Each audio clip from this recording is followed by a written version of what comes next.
नमस्कार। आज 20 मार्च सन 2022 दिन रविवार, जिला गौतम बुद्ध नगर, तहसील दादरी, विकासखंड बिसरख, शहर नोएडा की पावन भूमि से मैं मन संचालक डॉक्टर अतुल चौधरी अपने वरिष्ठ एनसाइक्लोपीडिया नोएडा वरिष्ठ पत्रकार आदरणीय श्री विनोद शर्मा जी के साथ आपका खैर मकदम, क्रांतिकारी इस्तकबाल और सलाम पेश करता हूं, जिन्होंने अपनी गरिमामयी उपस्थिति से इस सभा को कृतार्थ और अलंकृत किया है। आज जिस विषय पर noidakhbar.com के माध्यम से हम चर्चा करने आप सबके सामने अपने विशिष्ट अतिथियों के साथ उपलब्ध हैं, उस टॉक शो का नाम है विभिन्न विकास योजनाओं में देरी और ट्रैफिक सिस्टम की कमियों पर चर्चा, जो हमारे क्षेत्र नोएडा पर समर्पित होगा। तो आइए इस टॉक शो विनोद शर्मा के साथ हम आरंभ करते हैं और आज के हमारे गणमान्य अतिथि से आप सबको अवगत कराते हैं। सर्वप्रथम हमारे साथ आज उपस्थित हैं श्री LK गुप्ता जी, जो नोएडा प्राधिकरण के पूर्व चीफ इंजीनियर हैं। थोड़ी सी मैं परिचय इनके बारे में जरूर बताना चाहूंगा कि LK गुप्ता जी नोएडा प्राधिकरण में 1980 से हैं और उन्होंने 32 वर्ष का अनुभव है। असिस्टेंट प्रोजेक्ट इंजीनियर से लेकर चीफ इंजीनियर के पद तक रहे और सन 2012 में सेवानिवृत्त हुए। उन्होंने नोएडा शहर के विकास में अपनी अहम भूमिका निभाई है। बहुत बहुत स्वागत आदरणीय LK गुप्ता जी। धन्यवाद। साथ ही आज हमारे साथ आदरणीय पीयूष कंसल जी हैं, जो पूर्व कार्यकारी निदेशक राइट से हैं, जो कि rail India technical and information service limited से हैं। बहुत बहुत स्वागत आदरणीय पीयूष कंसल साहब। Thank you so much. आइए इस इंफ्रास्ट्रक्चर और ट्रैफिक मैनेजमेंट सिस्टम पे हम चर्चा को आरंभ करते हैं और हम मात्र 28 दिन दूर हैं अपने 46वें नोएडा दिवस पर। तो आइए इस परिचर्चा को आरंभ करते हैं। आदरणीय Vinod Sharma ji, over to you. धन्यवाद अतुल जी। आज के इस कार्यक्रम में हमारे दो मेहमान ललित गुप्ता जी और पीयूष कंसल जी का मैं अभिनंदन करता हूं कि हमारा आपने बड़ा कीमती समय दिया। शहर के विकास में जो हमारा चिंतन मनन होता है, शहर को नया रूप देने की कोशिश की जाती है, इसी पर हमारी ये चर्चा फोकस रहेगी। आज सबसे बड़ा मुद्दा ये है कि नोएडा शहर 1976 में बसा और इस समय 2022 चल रहा है। हम नोएडा शहर के बहुत सारे ऐसे मुद्दे हैं जिन पर अभी भी समय के हिसाब से पीछे हैं। जैसे एक बड़ा मुद्दा, क्योंकि Piyush ji transportation urban planning में रहे हैं, तो एक बहुत बड़ा मुद्दा मैं आपके सामने रख रहा हूं कि नोएडा शहर में 3000 प्राइवेट बसें हैं। डीटीसी की बस डिपो इस समय ऐसी जगह पर है जहां पर बसों का निकलना आना जाना बड़ा मुश्किल है। तीसरा, यूपी रोडवेज का बस अड्डा 2005 में बना था, जो सेक्टर 35 में है, मोरना, और 2005 से लेकर 17 साल इस बस अड्डे को हो गए हैं, जिसमें कोई सुधार नहीं दिखा। और दूसरा, जो डीटीसी डिपो है, क्या वो शिफ्ट की जानी चाहिए नोएडा शहर की प्लानिंग के हिसाब से, जहां ट्रांसपोर्ट नगर बना है सेक्टर 67 के आसपास। तो ये एक बड़े मुद्दे हैं जो ट्रांसपोर्ट के लिहाज से। साथ ही जब हमारी सिटी बस सर्विस नहीं चल रही है तो डीटीसी की जो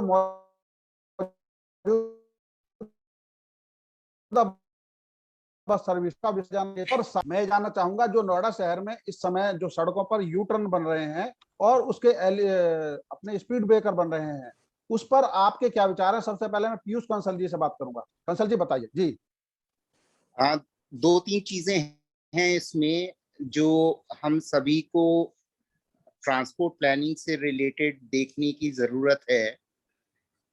जी, हर सिटी के लिए एक ट्रांसपोर्ट मास्टर प्लान बनाया जाता है कि अगले 10 साल में, 20 साल में सिटी कैसे ग्रोथ होगी, पॉपुलेशन, एम्प्लॉयमेंट, लैंड यूज कैसे डेवलप होगा, और उस पॉपुलेशन और एम्प्लॉयमेंट को मीट करने के लिए हमें क्या ट्रांसपोर्ट इंफ्रास्ट्रक्चर प्रोवाइड करना है ताकि सारी ट्रैफिक व्यवस्था सुचारू रूप से चलती रहे। जी, ये प्लान बनाया गया था, लेकिन इसके इम्प्लीमेंटेशन में एक तो टाइम लैग बहुत ज्यादा हो गया है, और दूसरा बहुत सारे प्रोजेक्ट जो इस मास्टर प्लान में आइडेंटिफाइड थे वो टेकअप ही नहीं किए गए हैं फॉर वेरियस रीजंस। नाउ जो बस डिपोज की प्रॉब्लम है, ये अगर आप देखें, ललित जी भी जानकारी है उनको, कि हम लोगों ने आइडेंटिफाई किए थे किसी जमाने में कि नए बस टर्मिनल यहाँ यहाँ होने चाहिए, या बस रूट्स इस तरह से बनने चाहिए, depending upon the origin and destination of majority of the trips.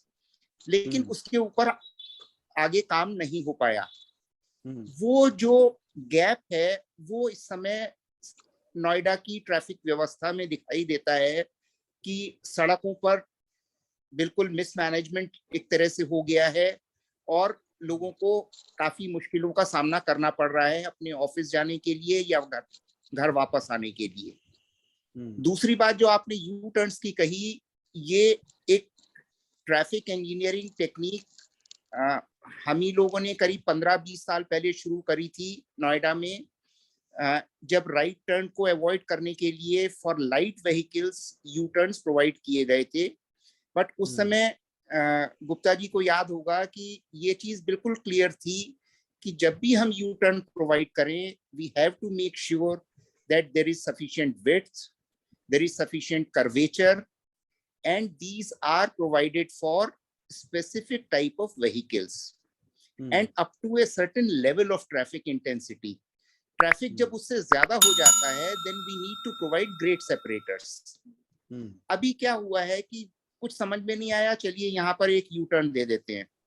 अब जगह है या नहीं है, रेडियस मिल रहा है या नहीं मिल रहा है, तो इन सब समस्याओं को देखते हुए हो ये गया है कि U turn rather than giving a relief, it has become a cause for further problem.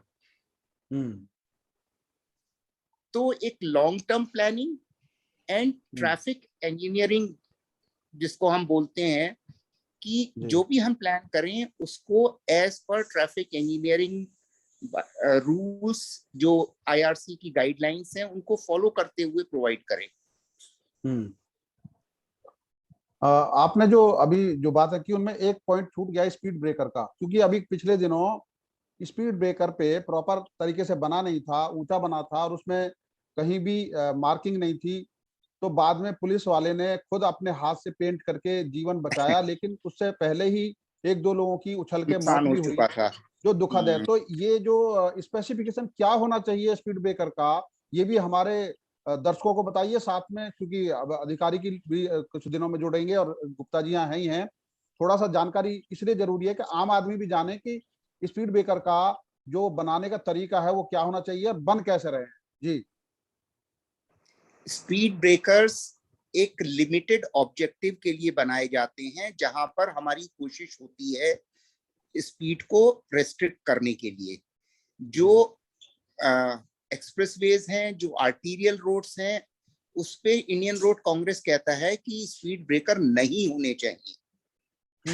लेकिन हमारी जो नोएडा की मेन रोड्स हैं, जो एक्सप्रेसवे है, उस पे भी अगर हम स्पीड ब्रेकर बना रहे हैं और फिर IRC में उसके लिए स्पेसिफिक गाइडलाइंस हैं कि उसकी हाइट कितनी होनी चाहिए, उसका स्लोप कितना होना चाहिए, उस पे पेंटिंग किस तरह की होनी चाहिए, वो शायद कोई किताब उठा के नहीं देखता है कि क्या गाइडलाइंस हैं और हम क्या बना रहे हैं।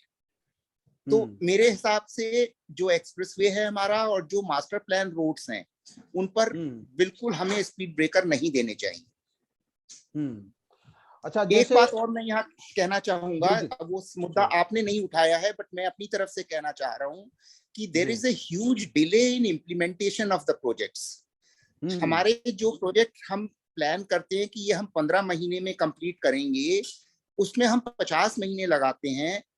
तो होता क्या है कि अगर हम 15 महीने में कंप्लीट करेंगे तो उसके बाद फिर हम नए प्रोजेक्ट के बारे में सोचेंगे, उसकी प्लानिंग करेंगे, उसको एग्जीक्यूट करेंगे और जनता को उसका फायदा होगा। लेकिन जब हम उसी प्रोजेक्ट को 50 महीने तक खींच लेते हैं तो हमारे सारे रिसोर्सेज, सारी मैन पावर, सारा दिमाग उन्हीं प्रोजेक्ट में अटका रहता है और जनता को भी नुकसान होता है और हम आगे नहीं बढ़ पाते हैं। तो जो ये डिले इन इम्प्लीमेंटेशन वाला है, इसको हमें आई थिंक आपको अपने लेवल पे इसको काफी अथॉरिटीज के साथ हाईलाइट करना पड़ेगा कि प्रोजेक्ट्स को टाइमली एग्जीक्यूट करें। हाँ, वही मैं आ रहा था उसी पे जो आपने बात कही। मैं एक उदाहरण के रूप में उसको रखूंगा और उसके बाद LK गुप्ता जी से बात करूंगा कि DND से सेक्टर 56 तक एक एलिवेटेड रोड बनना था और उस एलिवेटेड रोड की प्लानिंग हुई और मुझे याद है 2015 में उस समय के जो मुख्यमंत्री थे अखिलेश यादव जी, उन्होंने एक पत्थर लगाया 12/22 के चौराहे पर, लगा हुआ है आज भी। और 2017 तक उनकी सरकार भी रही। 15 से 17 यानी 2 साल का समय तो उस सरकार को भी था, उस सरकार के समय में अधिकारियों को भी था कि वो चाहते तो एलिवेटेड रोड का निर्माण कर सकते थे, लेकिन नहीं हुआ। और 2017 से 2022 आ गई, तब भी उस पर कोई काम नहीं हुआ। तो ये सवाल उठा कि क्या 2015 में जब मुख्यमंत्री ने शिलान्यास किया था, तो क्या वो प्रोजेक्ट कागजों में था या सिर्फ मुख्यमंत्री के कहने पर वहां पर सिर्फ पत्थर लगाया गया? और अगर लगाया गया था तो मुख्यमंत्री को क्या ऐसे पत्थर लगाने चाहिए जिस प्रोजेक्ट को अप्रूव नहीं किया गया हो? और अगर अप्रूव किया गया था तो वो क्यों रुका? इस बारे में थोड़ा सा जानकारी गुप्ता जी बताइए, क्यों शायद आपकी जानकारी में होगा ये प्रोजेक्ट। नहीं, इस प्रोजेक्ट की जो है जी 2005 में इनिशियली बनाया गया था राइट्स के द्वारा, हाँ और उसके साथ साथ जो था यहाँ पर आपके अंडरपास से और ये आपके एलिवेटेड रोड था, तो उसमें ये तय हुआ था कि पहले हम अंडरपास का काम लें और एलिवेटेड रोड का काम लें, छोटे छोटे जहां पर मेन रोड पर, ताकि लोगों को कम असुविधा हो। तो जी। इसको प्लान बनाया गया था, लेकिन दुर्भाग्य हमारा यह है कि जो प्लान 2005 में बने थे जी वो अभी तक एग्जीक्यूट हो रहे हैं। मतलब 17 साल लग गए उनको एग्जीक्यूशन में। जी और जो आपका ये बंगेल वाला है, ये भी जी बहुत जी पहले इसकी वो किया गया था, लेकिन वो भी काम ऐसा चल रहा है कि जिससे लगता है कि अभी निकट 1 साल में तो पूरा होगा नहीं। नहीं, वो तो ठीक फिर बात है, लेकिन मेरा कहने का मतलब ये था कि किसी भी प्रोजेक्ट को यदि वो अप्रूव नहीं था तो उसका शिलान्यास क्यों कराया गया? और भविष्य में इस तरह के प्रोजेक्टों को जब तक वो अप्रूव ना हो जाए तो उसका शिलान्यास नहीं होना चाहिए। और मुझे ये बात याद आ रही है कि प्रधानमंत्री नरेंद्र मोदी अक्सर जब अब चर्चा सामने आई तो वो कहते हैं कि मेरे से उस प्रोजेक्ट का शिलान्यास कराइए जिसके उद्घाटन की डेट बता सकें। यानी कोई भी प्रोजेक्ट समय सीमा के तहत पूरा हो तो ज्यादा अच्छा है। अब एक उदाहरण और बताता हूं मैं आपको कि सरफाबाद में एक स्टेडियम बना हुआ है।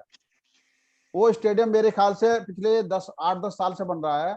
इसी तरीके से सेक्टर 82 में एक ये बस अड्डा बना है जिसका प्रोजेक्ट भी बहुत डिले चल रहा है, जिस पर समय के हिसाब से काम नहीं हो पा रहा है।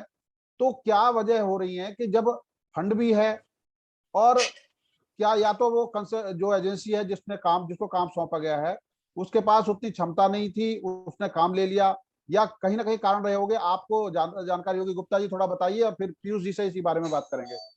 नहीं, इसमें तो यह है कि जो एजेंसी लगाई गई है उनकी जो कार्य क्षमता है वो जी तो है ही है।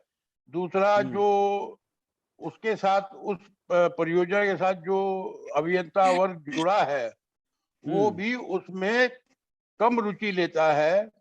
जब उस पे दबाव बनाया जाता है तो वो एजेंसी में दबाव बनाता है। हमारा शर्त ये होना चाहिए कि अगर आपको 15 महीने का काम दिया गया है तो 15 महीने के बाद जो 16 महीना आएगा उस जी पर आप पर अर्थदंड लगाया जाएगा, और वो किसी भी अवस्था में उसको माफ नहीं किया जाएगा। अब जैसे तो उदाहरण के तौर पर 71 में जो अंडरपास बना है, इसको हाँ भी हाँ 2 साल हो गए, हाँ हाँ अब पूर्ण हुआ है। लेकिन पूर्ण करने से पहले जो साइट का मतलब इसको परियोजना शुरू करने से पहले इसमें 2-3 कमियां थी, उन पे कोई ध्यान नहीं दिया गया। जैसे सेक्टर 52 में जो मेट्रो का स्टेशन है उस पर एक ब्रिज बना हुआ है अक्रॉस द रोड। हाँ हाँ उसके पिलर एक रोड के बीच में आ गए हैं, तो स्थिति ये हो गई कि एक तरफ से कार निकल सकती है और एक तरफ से मोटरसाइकिल निकल सकती है। अगर ये परिस्थिति थी तो हमको जी उसको डिजाइन करके एक पिलर देना चाहिए था और उसको कुछ उसका समाधान ढूंढना चाहिए था।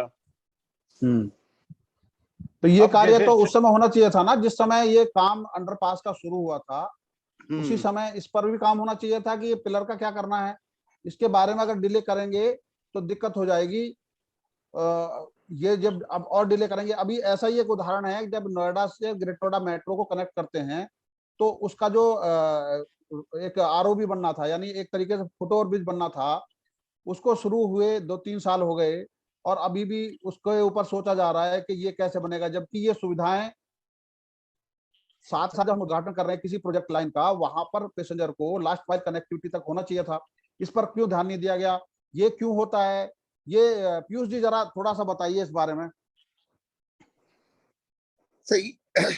मेन इशू इसमें आता है कि मेट्रो कोई और बना रहा है और लास्ट माइल कनेक्टिविटी जिसकी मेट्रो तो इस केस में दिल्ली मेट्रो रेल कॉर्पोरेशन ने बनाई थी और लास्ट माइल कनेक्टिविटी की जिम्मेदारी नोएडा अथॉरिटी की थी।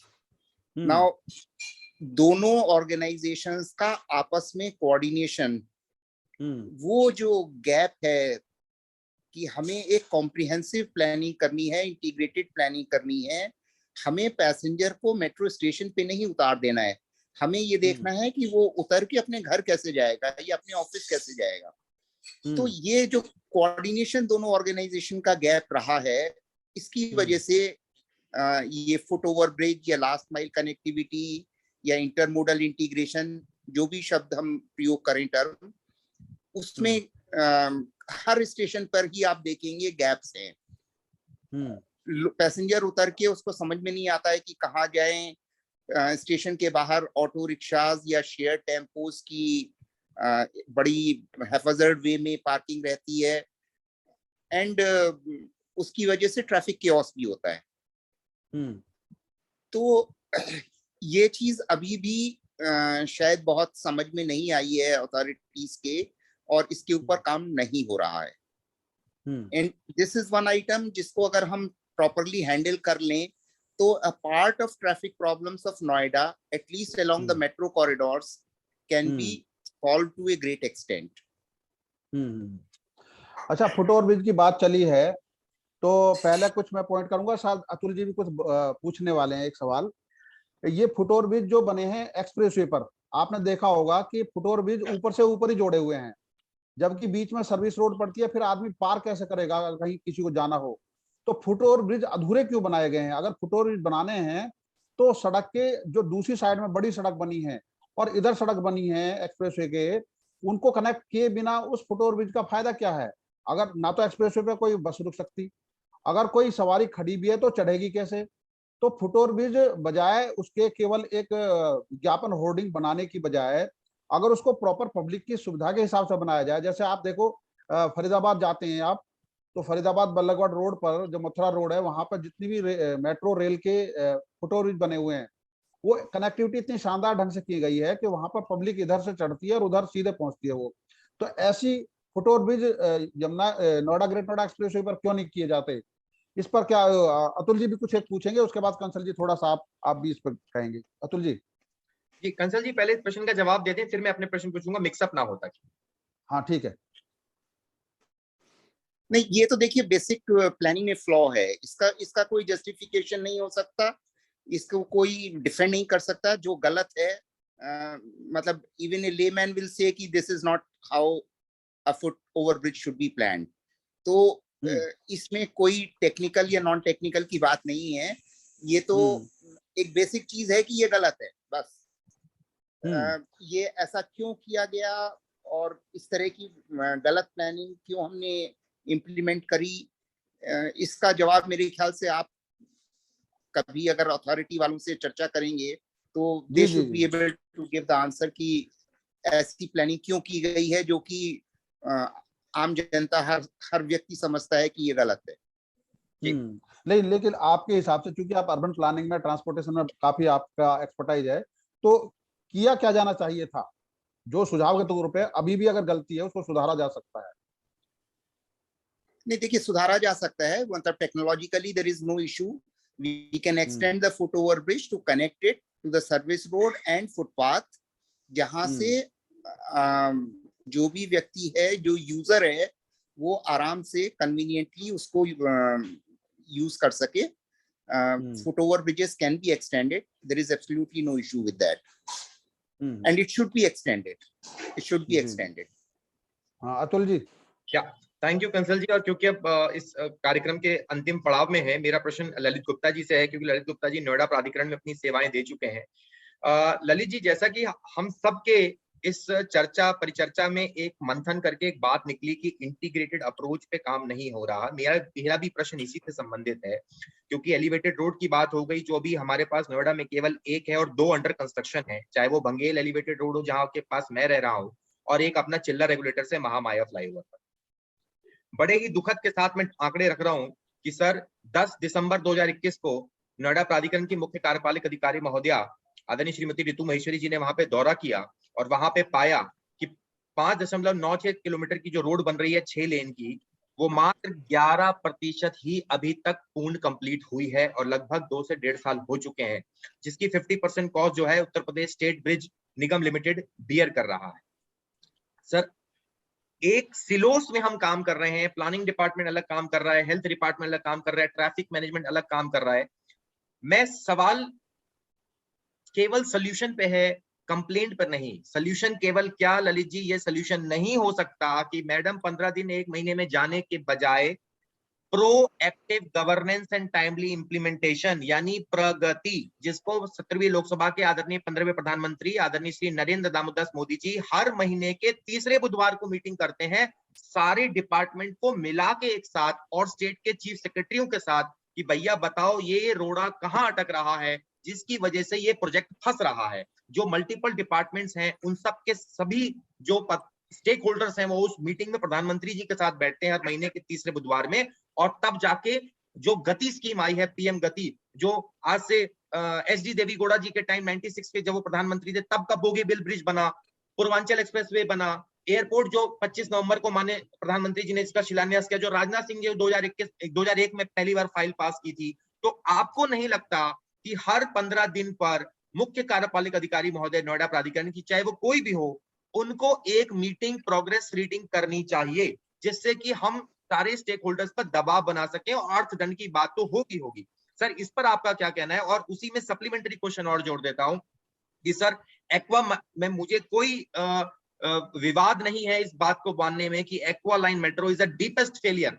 तो क्या अब हम रैपिड रेल जो दिल्ली से मेरठ जो प्रधानमंत्री जी इसका उद्घाटन और शिलान्यास कर चुके हैं, वहां पे उन्होंने बात कही थी मेट्रो लाइट और मेट्रो न्यू के बारे में कि मेट्रो लाइट 40% कम खर्चे पे लगता है मेट्रो कॉस्ट पे और मेट्रो न्यू 25% कम कॉस्ट पे लगता है. तो क्या हम इस पर भी अपनी बात कर सकते हैं? Over to Lalit Gupta ji. Thank you.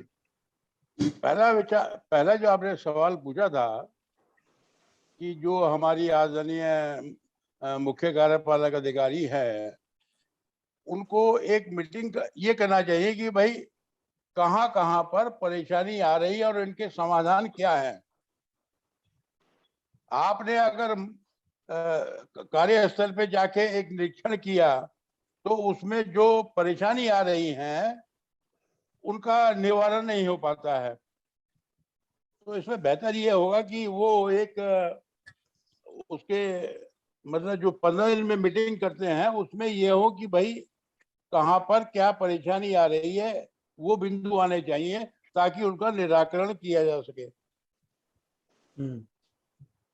दूसरा बिंदु गुप्ता जी एक सेकंड, मैं यहाँ पे कहना चाहूंगा, आपको याद होगा जब ये मेट्रो की पहली लाइन बनी थी नोएडा में, एंड उस समय सीईओ महोदय हर हफ्ते मेट्रो की एक मीटिंग लेते थे जिसमें हम डिस्कस करते थे कि इलेक्ट्रिक लाइन शिफ्ट करनी है, सीवर लाइन शिफ्ट करनी है, वाटर लाइन शिफ्ट करनी है, या लैंड रिलेटेड कोई इशू है, दिल्ली मेट्रो के क्या इश्यूज हैं, वो सब हर हफ्ते डिस्कस होते थे, टारगेट फिक्स होते थे, उनके सॉल्यूशंस और डिसीजंस दिए जाते थे. तो that's how a major infrastructure project has to be taken forward. वो चीज अब नहीं हो रही है. सॉरी गुप्ता जी, कंटिन्यू करिए प्लीज. तो आपने बहुत अच्छी बात कही है, क्योंकि मैं दिल्ली मेट्रो के नोएडा का नोडल अधिकारी था वो मीटिंग को करने हाँ। के लिए, बिल्कुल। और उसमें यही होता था कि कहाँ कहाँ पर क्या क्या दिक्कतें आ रही हैं, उनका निराकरण किया जाए। अच्छा, अब एक सवाल और है जो इनसे ही जुड़ा हुआ है, कंसल जी भी और गुप्ता जी दोनों बताएंगे, पहले भी काम हुआ है नोएडा में, कि बीटीसी का कोई बस स्टॉप अब नहीं है, जबकि गर्मी पड़ेगी, लोग बसों का इंतजार करते हैं, कहाँ खड़े होंगे? किसी रोड पे पहले प्लानिंग थी, कहीं हटा दिए गए, पहले चौराहे पे बनाते थे, फिर चौराहे से दूर बनाते थे। इसके लिए कंसल जी थोड़ा सा ये बताइए कि बस स्टॉप किस जगह पे होने चाहिए, कितनी दूरी पे होने चाहिए, खासतौर पर जब हम डीएन को ये एक दो बस स्टैंड पुराने हैं, लेकिन प्रॉपर बस स्टैंड होना चाहिए, खड़े कहाँ हो लोग, कैसा डिजाइन होना चाहिए, उस पर कोई डिस्कशन ही नहीं करता है। पूरे शहर में जब हमारी बसें चल रही हैं तो बस स्टॉप की एक अलग प्लानिंग होनी चाहिए, उसका मास्टर प्लान होना चाहिए, किस जगह हो।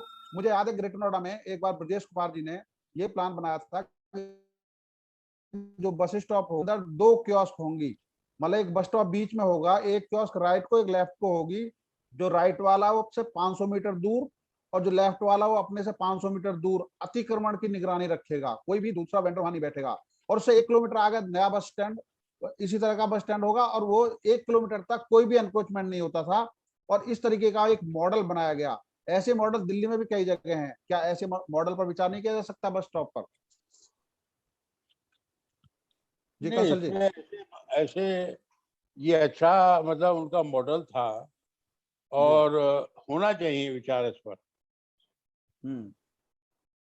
हाँ जहाँ की कंसल जी कुछ आपने आप बताइए अर्बन प्लानिंग में। नहीं, जी अभी आपने कहा था ना कि बस अड्डे का हाँ जो डीटीसी का बस स्टैंड है, हाँ अगर हाँ हम उसको अभी यूपी या एसआरटीसी का जहाँ बस स्टैंड है उसके हाँ बगल में काफी जगह खाली पड़ी है, हम्म इस पर कुछ विवाद है, उन हम्म विवादों को खत्म करके इस बस स्टैंड को यहाँ शिफ्ट किया जाए तो बेहतर स्थिति रहेगी, क्योंकि इंटरस्टेट बसेस जो है उनका कनेक्शन जी अच्छा हो जाएगा।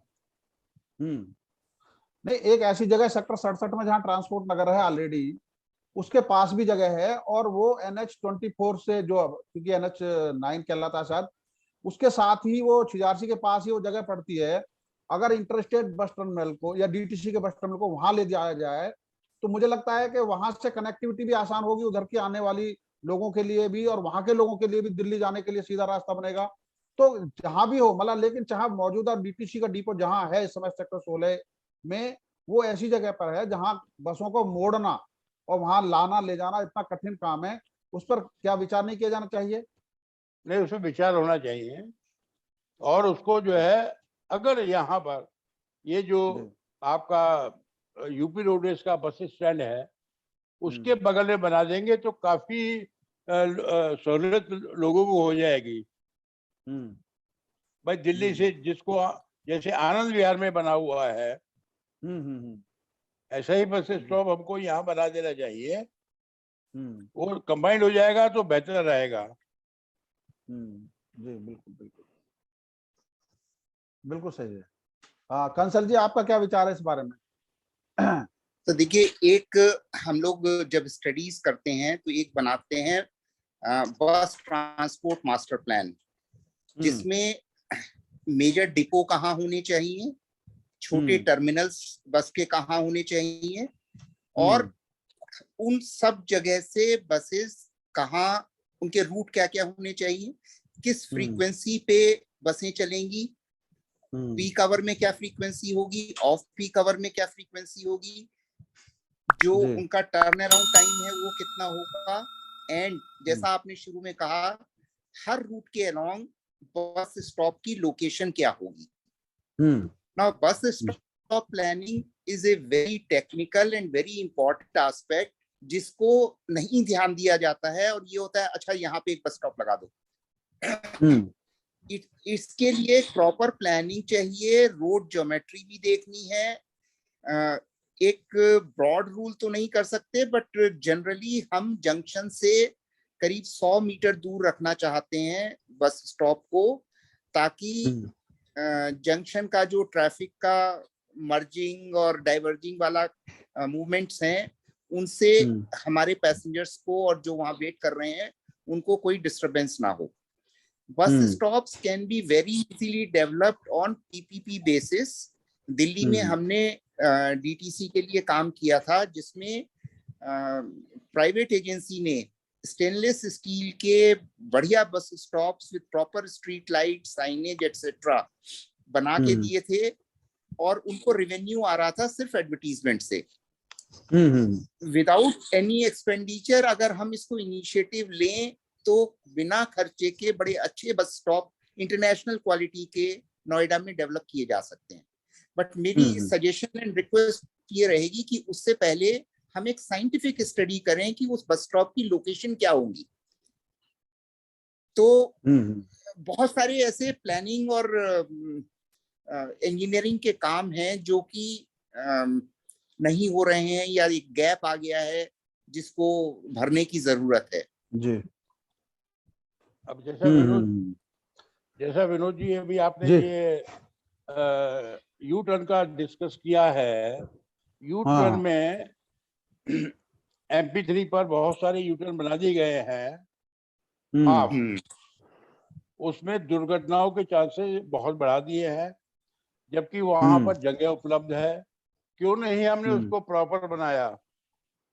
कहीं कहीं पर तो ऐसे यू टर्न है कि बस को जो है घूमने के लिए कई बार उसको रिवर्स करना होता है।